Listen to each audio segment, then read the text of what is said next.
Hello, everyone, and welcome to the Expert to Authority show. My name is Simone Vincenzi, and I'm your host. And today we are going to talk with our guest about why proven business strategies have not worked before and actually how you can scale effectively. Because there is one thing that I believe, which is everyone is different. And so what worked for someone might not work for you. So we're going to explore what are ways in which you can scale a business? What are some of these differences? And that's why I'm really excited about this conversation. Now, to introduce my guest today, she's a business soul strategy and marketing energetics coach. And she started working with paid clients actually at the age of 14, believe it or not, and overgiven and undercharging. Sounds familiar? She grew a spiritual coaching business to seven-figure after shifting from a fully booked but burnout practice to spacious high-ticket coaching. Since then, she's built a seven-figure business. She's traveled more than 27 countries teaching her methodology, been featured over 100 publications, became best-selling author of 4 books, and helped hundreds of clients activate momentum, catalyze awakening, and fast-track business success.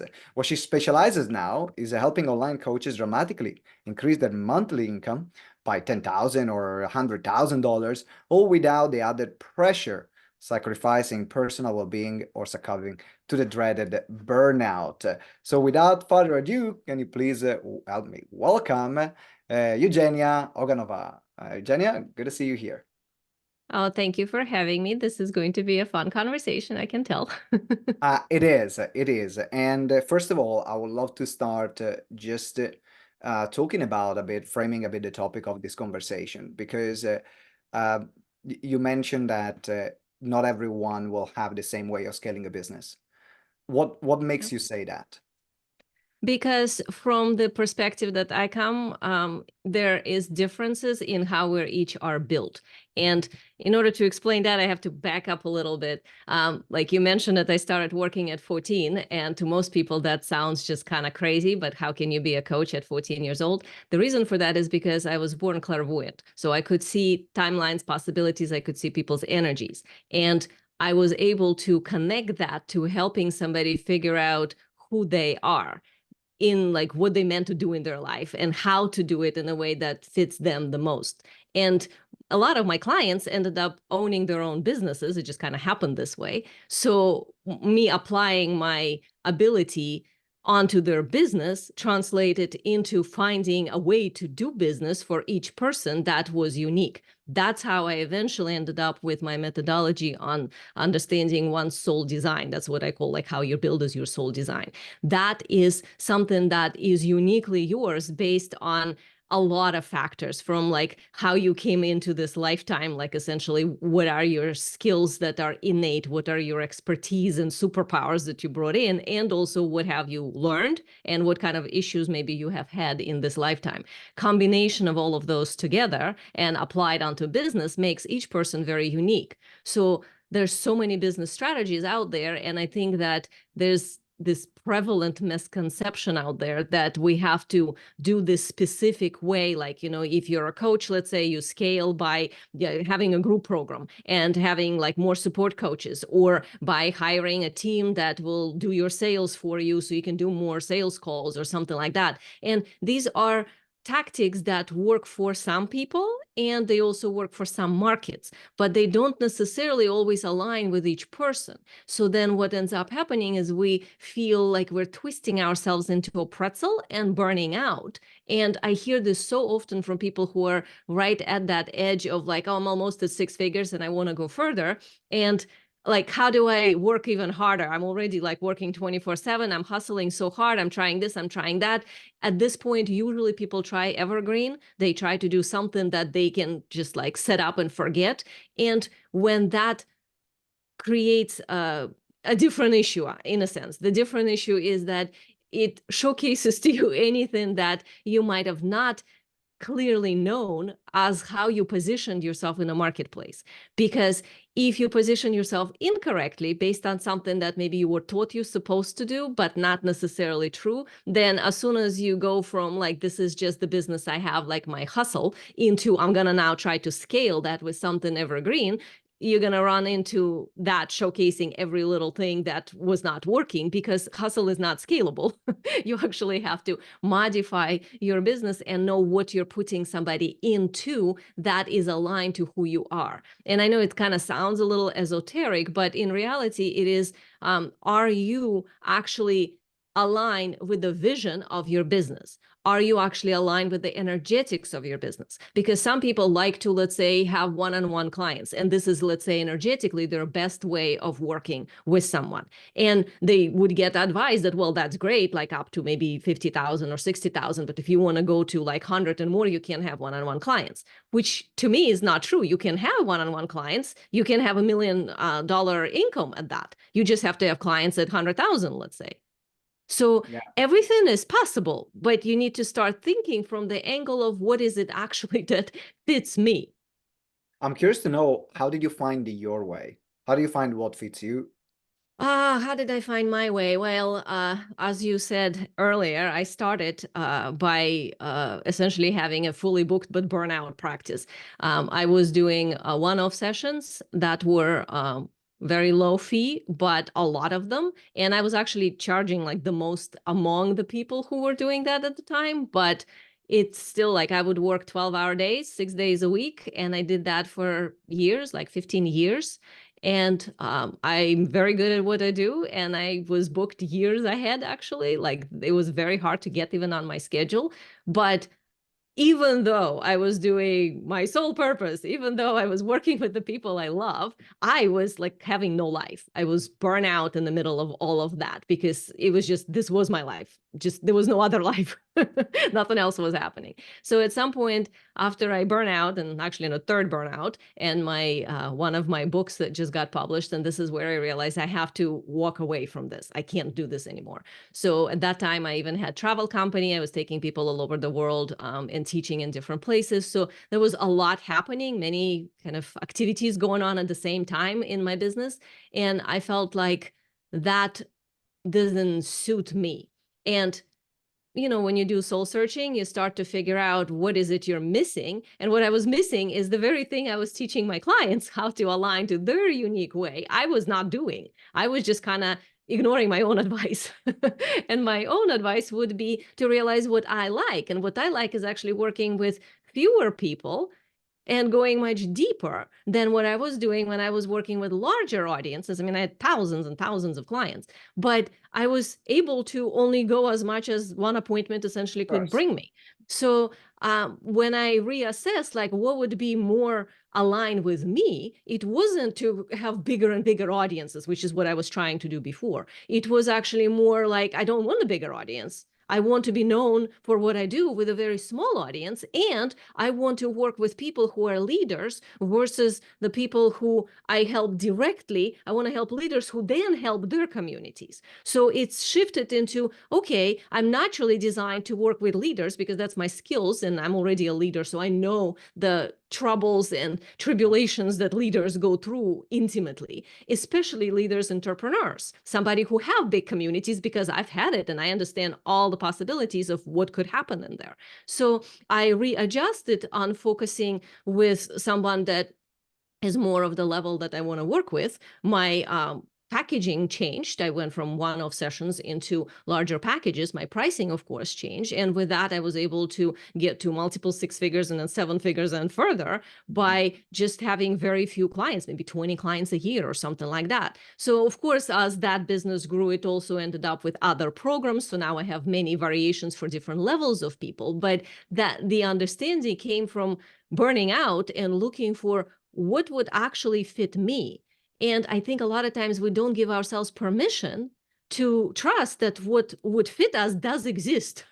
I truly didn't believe at the time that I could have the spaciousness that I have now in my business, that I could get paid the way I'm getting paid now. Back then, that was almost like shooting for the moon or something. And And yeah, what I want to say is that I think is very common as well for people mhm, that to go through this journey, because initially at the beginning you have an idea about what it should be, what mhm, because other people were successful there, so therefore I need to follow that particular structure. If they did it, then I can do it, and I have to do it in that same way.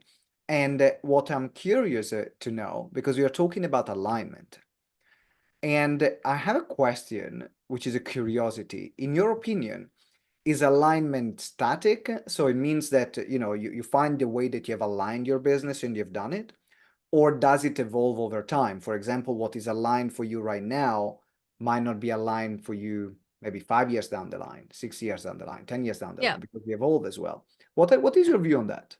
It's both.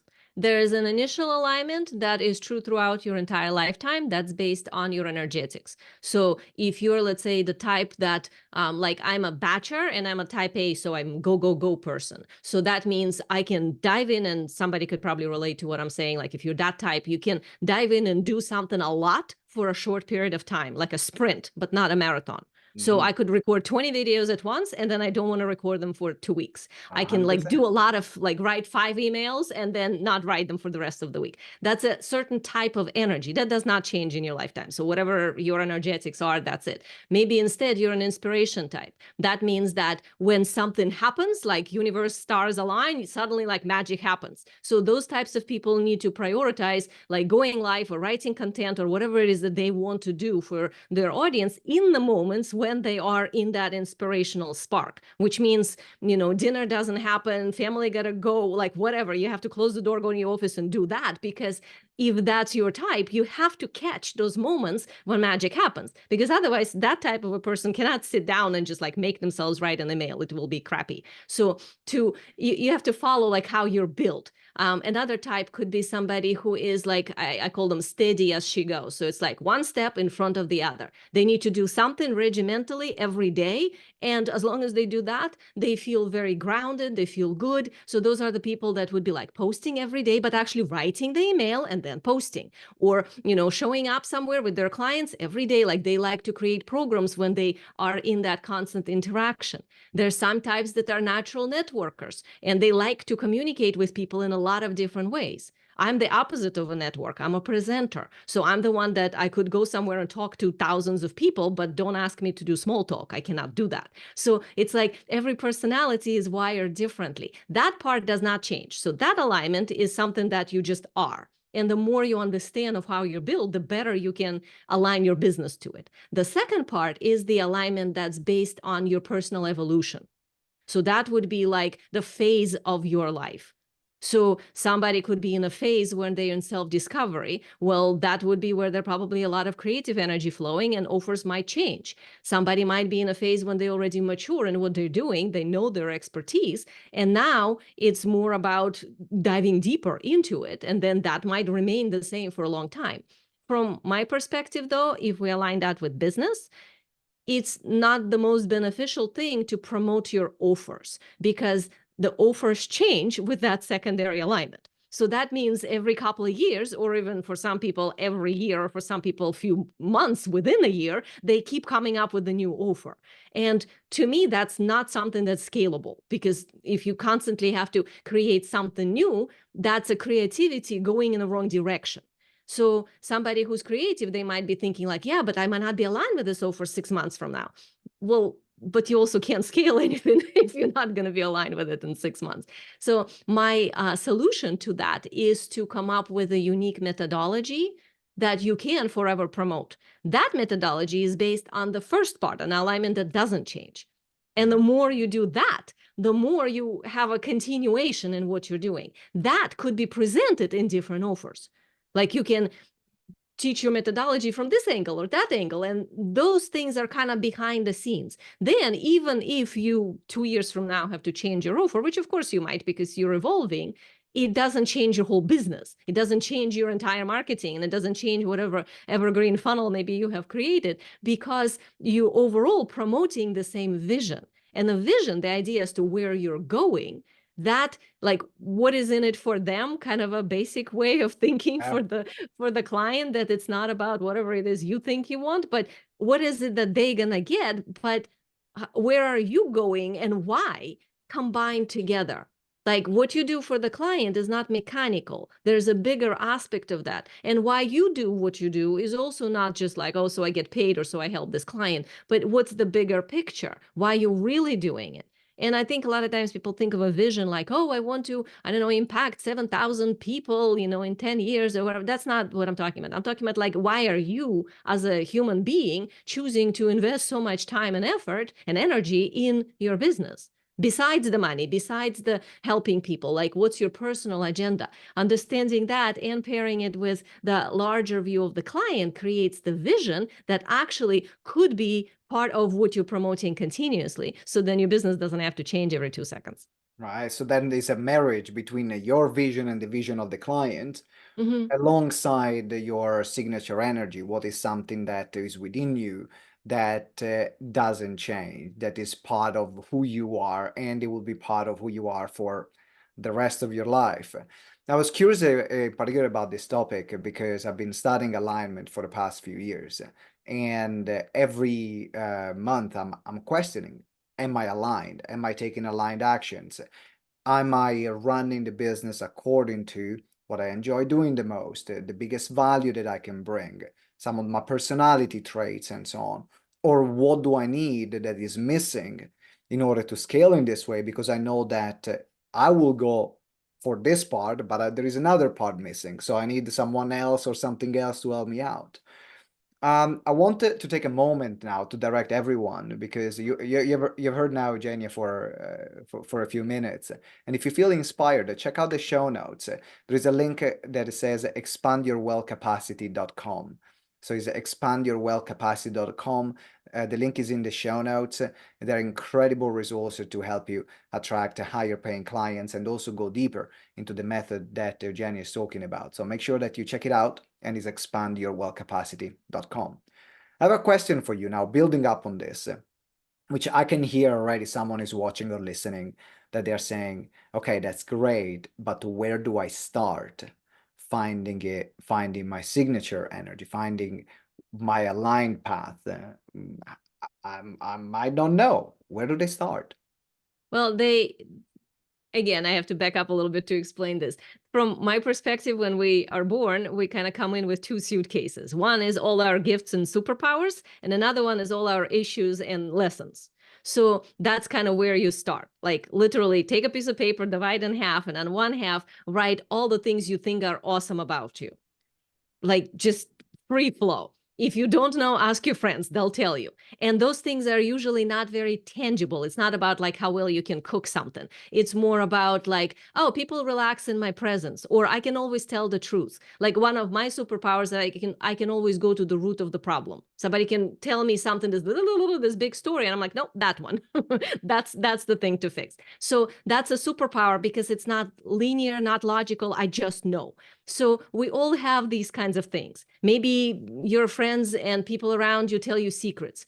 As far back as you can tell, like in your life, people always told you things and you're like, I don't know why they tell me. They're just like, I always know like the deepest secrets of people. That's a superpower. So this is what you're going to write down on one side. On another side, you're going to write down all the lessons. Like what were the difficult things you went through that you learned something from? And if you haven't learned, well, then look at it. What is the lesson in there? Maybe your parents divorced, and when you were little, you had to figure out like what that means for you. So what does it mean for you? Not just the fact of the, let's say, parents divorce, but what's behind that for you? What was your lesson? Maybe the incorrect lesson was like, well, I cannot trust then anybody. But then as you grow up, you realize, well, no, trust is based on something else. And you kind of corrected that incorrect belief. Well, great. That's the lesson. So write down these things. Now you have a list of understanding sort of like how you're built.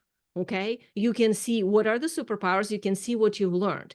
And usually if you kind of scan through that, you will see how they connect. You will see how, oh, this affected this, and because of this, I was able to do that. And I understood this because I had this innate maybe ability to be intuitive or emotionally empathic and care deeply or something like that. So when you understand that, the next question becomes, what are your values? And This is the one where people, I think, trick themselves a lot because they want to say, well, my value is this and this, but those are usually programmed values. So what I would suggest again is take another piece of paper and write down all your values, like whatever you can think of, maybe a list of 10, maybe more. And then imagine that you have to give away stuff and only be left with 3. So those 3, you gotta keep. Everything else on that list, you gotta cross out. And they still could be your value, but they could be like value number 15. So whatever the 3 you will end up with, like those things I will never give up, those would be usually the true ones. Like maybe it's independence, like freedom or something like that. Maybe that's the one, like no matter what, that like I gotta have that. Maybe it's compassion. Like one of my values is kindness. I refuse to be cruel to people, even if, let's say, I have the power to push somebody down or something. I would never do that. Like it's not in my character. So there's certain things that you stand for. So when you know what those are, now you have a third leg for your soul design, because now you understand what are the superpowers. That's what I call soul expertise. Innate expertise, not learned skill. Then you know what the lessons are. That's what you can relate to in your clients, because this is what you can teach from. And you know what the values are. That's connected to the vision, where you're going and why you're doing what you're doing.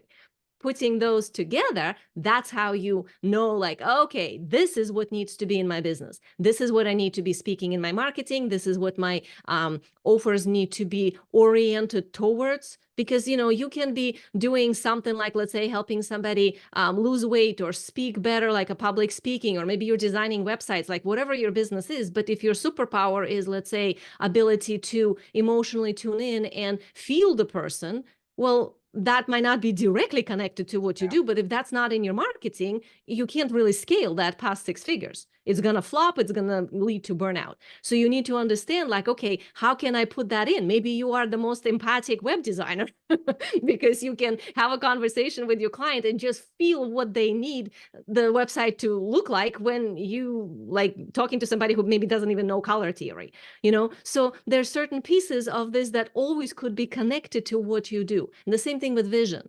If you're looking for like, okay, I want to get my business to a certain number or whatever, like that's goals. And I personally don't do goal setting at all. I look from more of the perspective of vision that inspires. So whatever you're going should inspire you.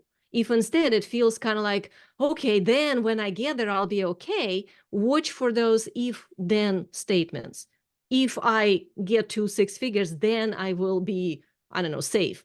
If I scale my business to this many clients, then I can, I don't know, pay off the mortgage or something. Like any kind of a thing like that is a scarcity energetics. And if we're not in a wealth energetics, we are working harder than we have to. Because the ease comes from aligning your business to your soul design, to how you're built. And then whatever business strategy you're using, because it's matching you, allows you to scale. So this way, out of all the buffet or business strategies, you pick the combinations that work for you specifically. And that's how you can create a very aligned plan. And I think this is something that should be taught actually at business school, should be told at the beginning of starting a business, because I believe that business is the biggest personal development course. Oh, yeah. And process. It's the most confronting thing out there. That anyone is business and relationships. And relationships, yes. Take these two, they are the mirror of you, your soul, who you are in the world, how you act, how you behave, what you can bring to the table. And personally, I was excited about this interview because it has always been something that I've researched. I just didn't want to create a business for the sake of business. I wanted to find a way to actualize myself, and I wanted to find a way to be happy and bring to the world the biggest gifts that I have. And it didn't happen overnight. It took time, and it's still like a layering, because then you learn something and then you change, and then you identify something that maybe was important or you didn't think that was important before, and then it becomes more important. And so it's part of the process. What I would love to know from you now is, which is my last question for today, is can you give an example of different business model based on the different personalities that people have? Because now we have a part 1, which is find yourself, make the list of your gifts, you can ask your friends, then your baggage and the lesson that you have learned. You do that, then you work on your values. Once you have identified that, what are some examples of business models based on the different personalities? Yeah, and a business model is also something that involves how you market, how you show up in the world, and how you interact with your clients. So let's say somebody who is energetically the type that they run out of energy often, like they not a fountain of energy, they need to create their business around being able to have times to recharge and large intervals of that. So for those people, maybe a marketing style where things are evergreen. Once they set up, they're just kind of going, and then they show up and only work with people on a like private sense, like one-on-one, but really go deep with that person while having spaciousness in how appointments are scheduled. That's a very different model than, let's say, somebody who's always full of energy and so much energy that they feel like I got to constantly create something. Otherwise, like I go crazy. Well, those people do very well with kind of consistent showing up on social media, like being omnipresent and having conscious interactions with people a lot. And they do very well with group programs, when they have activity happening a lot in different places. And then the combinations of, like, let's say, from my perspective, if somebody is doing personal transformation work, they should be in a higher ticket model. If they are doing more like application work, like let's say something that's more mechanical and tangible, that could be in a much lower or midway. So that's like I specialize in the higher ticket part because that's where like you can actually go deep with the client and you can create more space for yourself in the process. And then the marketing aspect of that is linked to how the person shows up. So if somebody is natural networker, well, then they should be networking. They should be collaborating. They should be creating these constant connections and then utilizing that to build their list and then from that market. If somebody is, let's say, like more my type, which is a presenting type, well, then you need to speak on stages, you need to speak, you need to create events and so on, because then your energy showcases more that way. It could be in a small conversation like one-on-one, or it could be in a larger arena, but not necessarily in between. Like I don't do well with, let's say, a conversation to 5 people. It's either one-on-one or it's like 1,000. But in between doesn't work for my system because my charge is too strong. I end up overpowering the conversation. So I know that. So I constantly like watch out not to do that. And it's exhausting. But other people who are naturally networker, they thrive on being on these panels when there's like 5, 6 people and they all talking together. So understanding your energy means that you shine in a specific way, in a specific alignment. So if you shine in a panel, well, then that's your marketing. And that's also a group model of like mastermind or something. If you shine more on a one-on-one conversation, and I mean, there are plenty of people who say, I don't do presenting, I can't do that, but one-on-one conversation, that's great. I'm great at that. Great. Then you're a natural networker, one-on-one talking with people, and you need to create programs that are one-on-one. But you need to make sure that financially you are resourced enough for your life. So that means figure out what is it that you want to generate and then back from there. So let's say if you want to make 100,000 a year and you only want, let's say, one client, well, that's a very different program, right? Because now it's going to be $100,000 for one client. Yeah. If you want to, let's say, have, I don't know, 3 months program for just few clients that you want, like maybe, 4 or 5 or something, well, okay, then it could be $10,000 program. You sell one a month. And then if it's 3 months, that means the most you have is 3 clients at the time. So see kind of how I'm calculating that. That's where the linear mind kicks in to see like, okay, now that I understand my energetics, how do I apply that in a way that actually financially makes sense? If somebody is at the lower level, you got to look as to financially, why are you here? Like, are you here because your offers are not priced well? Are you here because they're not selling? If they're not selling, that's probably because the messaging is off. And the messaging is off is probably because you're not aligned. Because a lot of times people think that the reason something is not selling is because they just don't have enough traffic. So then they jump into more ads, more something like to get more traffic. But putting more people in a broken system only will break it faster. 100%. So you actually have to look as to why your business might not be generating as much income as you want. And it could be your messaging. So you might not be speaking to the right something that is unique enough because you haven't figured out your own energetics. So that would be the place to dive in. It could be that you are not charging enough, like your price is too low for what you're doing. So then again, you want to look as to what is it that you're actually doing. It could be you don't have retention. Like always looking for the new people to come in is also kind of a broken strategy because it takes so much effort. Instead, look for, is there something that the client can go from one place to another place to another place within your business, so you have to market less. Understanding if there's some holes in your business that people fall through. Like I remember I had a client who came to me with like, I have, thousands of followers on social media and this, why is nothing converting?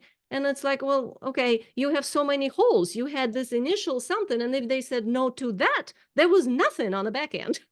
That's it. Just you move on to the next person. That's extremely wasteful. So for somebody like that, I would say, well, we need to create a huge back-end sequence, something that they can come into evergreen and watch your stuff, get educated essentially. So then by the time they come to you, they actually pre-sold because they understand what is it that you're doing. That's also a different kind of a design. So now I love these different examples because then it depends. There is no excuse for everyone to actually make it the Right. business that they want. It's about finding one, what is their energetic, and two, put the business head on and see, okay, what are my products, the pricing, the messaging, the funnel, Right. and the flow in which people go through. I have actually another question that popped into my mind. So I said it was the last question, but actually I was lying in that way because I got another one. And the question it becomes now, when you reach the point, I would love to hear your views on that. When you reach the point where now your business is not about you anymore. Because let's say that for some people, they grow their business to a point where now they have a bigger team. It moves from them, for me, this is my energy, to this is our energy, this is the company. But of course, a company is created, formed by people with different energies, with different signatures. How do you combine that scenario? It depends on what is the initial sort of energy anchor. If the energy anchor is the personality of the leader of the company, then that person just becomes the face of the company. Even if there's support coaches that may be running the mastermind, even if there's sales team, even if there's like all these other people in the background, the front person, the one that promotes it, that speaks for the company, that has the vision, the message, and maybe shows up in their events or something like that, that is the face of the company. So then it's all still based on the brand. The brand is based on energetics of that person. If on another hand, the message is more community based, which by the way is different soul design, because there are some people that are individual based, like I am individual based, and there's some people that community based, which means it's not about them, it's more about like their voice of the people, of the group of their people. So without their people, they don't actually have a voice. I can kind of have a voice even if I don't have people. So it's a different design. So if you are naturally the type that like you speak up for the people, you speak up for the community, then you would be interested in building a team. Like I'm not interested in building a team. I don't actually have a team. I scale to 7 figures and beyond with no team. I just do automations and myself. But that's a very different design.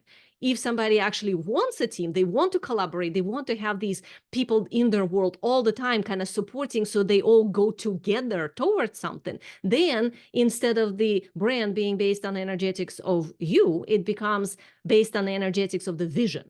So then all the people in there, it's not about their unique energies, it's about all their energies supporting the vision. So then out of their unique energy patterns, they just would be utilized differently, like whatever fits them. But what they are supporting is the vision. So then the branding is based on the company message. So then there's the company message and the vision of the company that provides the container for all the other Exactly to go into. Perfect. I love the answer. Well, this has been an incredible interview. I loved it, and I can talk to you for hours. But we are at the end of the interview. So I know that I'm sure there are people that say they want to hear more from you, they want to work with you. So first of all, let's expand expandyourwebcapacity.com. What can people expect when they go on that link? Yeah, it's a mini series. It's a very short mini series that's like bite sized, that will help you understand how to get leads to sell themselves. So this problem we were talking about, when you end up having to do a lot of marketing and then kind of get somebody who maybe thinks like, well, I don't know, let me think about it on a sales call. We don't want that. We want people that come to us be already pre-sold, totally excited to work with us. So then we don't waste our time and energy. So this series is going to show you how to do that, which my method is called Conscious Future Method, how to do that without having to have huge following, because I know a lot of you don't. How to not create constantly new programs, what we were talking about, how to be able to do that without that, and how to do it even if you don't like want to hire a huge team. You can do that. I did. So I'll show you how that could work. So you become the go-to choice for your ideal premium level clients, and you convert your leads into buyers without constantly having to be in DMs, without having to convince or pressure anybody on a sales call. And this is also how you grow your business in alignment with the energetics of your soul design, which is what we were talking about today a lot, so that you understand what that means for your business. And by watching the mini series, you will start to see like, oh, this is the hole I need to deal with. Oh, this is the issue I probably have. Oh, that's the thing I didn't even know was missing. So that's how we course correct, micro adjustments, to be able to create the business that is scalable and spacious. All right, so So that's expandyourwealthcapacity.com. That's expandyourwealthcapacity.com. You heard it. The link is in the show notes. Also, there are going to be, if you scroll in the show notes, you can see also the other links of Eugenia. There is social media links, other relevant websites. So make sure you check it out and take action now, because it's one of these things. You listen to a podcast, you get inspired, and you say, I'll do it later. Then you don't do it. Just do it now. Go right there, click the link, and then register for the mini series. Before we wrap up, Eugenia, any last thing that we should have said in this interview but has not been said? If there's a dream that you have, like some vision you have that maybe you might think right now is too big, I'm here to tell you, if you have it, that means it's possible for you, because you literally couldn't have had even an idea of that vision if it was not somewhere energetically already available for you. So the next step would be just to figure out more the pieces on a material plane, like how to manifest that vision, how to materialize it into this world. But don't give up on it just because you think it's too big or it's going to be too hard to get there, because it doesn't have to be hard. There are a lot of shortcuts. And one of the things that I'm teaching is actually how to create shortcuts by understanding your energetics. So the more you become self-masterful, the more you can manifest your vision into your business. All right, if you have it, there is a reason why you have it. So Yep. Don't give it up. Keep going. Jenny, has been fantastic, this interview. Thank you very much for being a guest on my show. Appreciate it. Thank you. All right, everyone. Thank you very much for watching, listening. If you haven't subscribed yet, make sure you hit the subscribe button and also leave us a review. 5-star, of course. It's good for the guest, it's good for the podcast, it's good for my ego, it's good for everyone. So make sure you hit that 5-star review. And until next time, remember that together we grow exponentially. Ciao.